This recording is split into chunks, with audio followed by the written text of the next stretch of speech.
Welcome, everybody. I hope you put a lot of motivation and emotion in your study, knowing what you now know. And we will start seeing how to use what we have learned about neuroplasticity to develop a very, very powerful memory.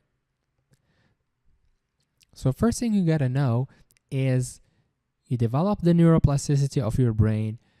That is, you develop your brain by learning. It's all about learning. You develop a more powerful brain, a brain with a stronger memory and stronger capacity of understanding simply by learning skills.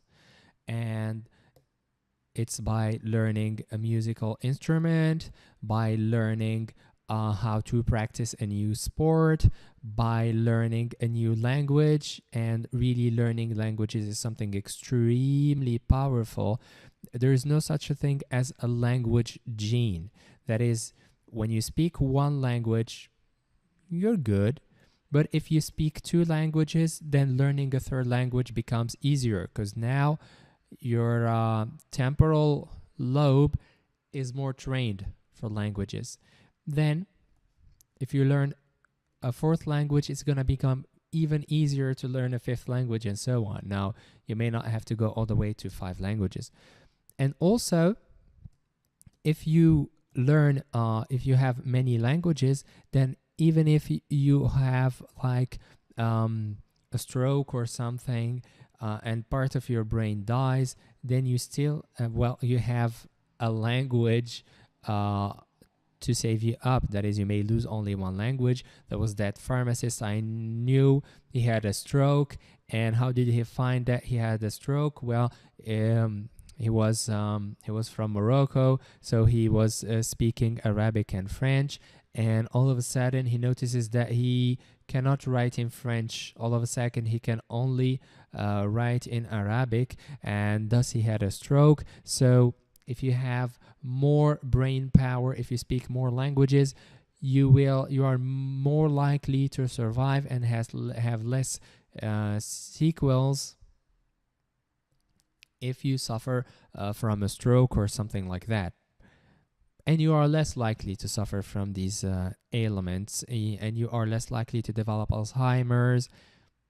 And all in all, your memory is going to be better. I have a friend of mine, she speaks 4 languages. Her memory is terrific, and her life in medical school was so easy because she was that smart, because she spoke 4 languages, which has trained her brain. It's not because she's smarter than that she spoke those languages. It's because she spoke those languages that she was that smart, and she doesn't want to stop. She wants to learn a 5th and then a 6th language. Her 5th language is going to be German, and her 6th language is going to be Russian. She's doing it for the fun of it.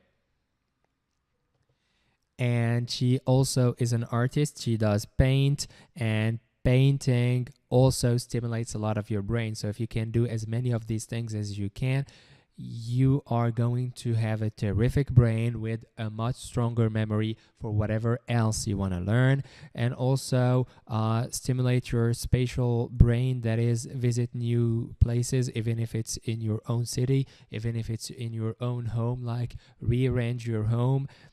And this thing, several couples have had problems, and just changing the place where their bed is, really, it feels like they have a new couple, as if they were new people. Just changing the place of the bed can reignite the flame, because, well, the spatial area of their brain was so unused.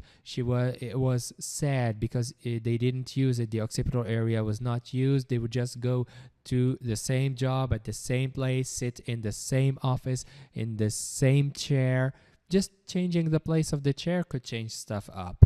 Just like instead of going always following the same path, just changing the path a little bit. Instead of turning right, turning left, then turning right, stuff like that. Just these simple things can keep the brain stimulated, keep the occipital area of the brain stimulated, and if your brain is happy, you're gonna be happy.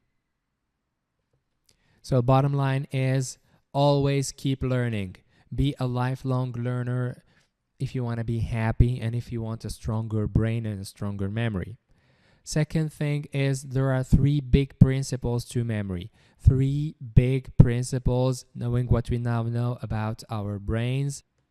First big principle, and it is not a surprise here, hippocampus says repetition. So first big principle is repeat stuff in order to keep your hippocampus happy. Now, repetition, I told you that making neurons and making synapses and modifying synapses takes time, so repetition has to be spaced. I mean, do not just grab something and repeat it 10 times in a row. Just go through something, then allow a few hours and go through it, then allow a few days and go through it.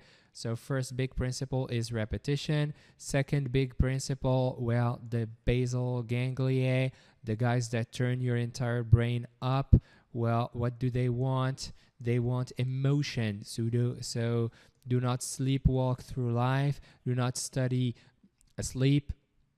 Put your emotions on the line and you will turn your entire brain on. So when you want to study or memorize something, put emotion into it. Be emotional. Make it emotional. Even if it implies making up stories, like you remember it trying to memorize a phone number and be like, okay, if I don't memorize the phone number, somebody's going to kill me. This seems kid-like, childlike, but it is powerful as far as your brain is concerned. And be childlike, by the way. All of the techniques to get your brain active is to be childlike. Now, we're getting a little bit off topic, but it's very important. Be childlike. You know what? Because children are the ones whose brain is growing the fastest. Do not mock them. They have the most neuroplasticity. They are the ones growing their brains. So if you find yourself studying like a kid, you're on the right way.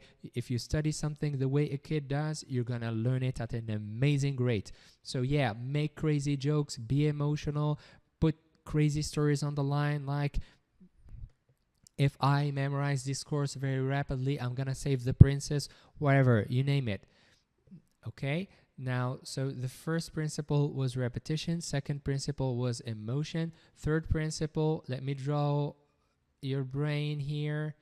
Well, use as many parts of your brain as possible. So try as much as possible to use all parts, or at least as many parts as possible. So if I want to learn something, I have to say it to stimulate an area of my temporal brain. I must also sing it to stimulate another area of my temporal brain.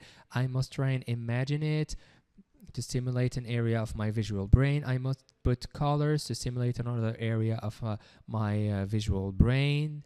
I must try and touch it to stimulate my somatosensory.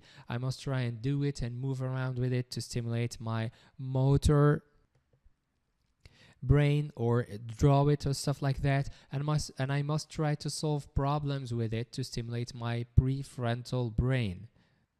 So these are the big principles to building a powerful memory, and they do not apply just to memory. They also apply to creativity, problem solving, you name it, anything that requires your brain. So repeat the action, put emotions in it, and stimulate as many parts as possible of your brain.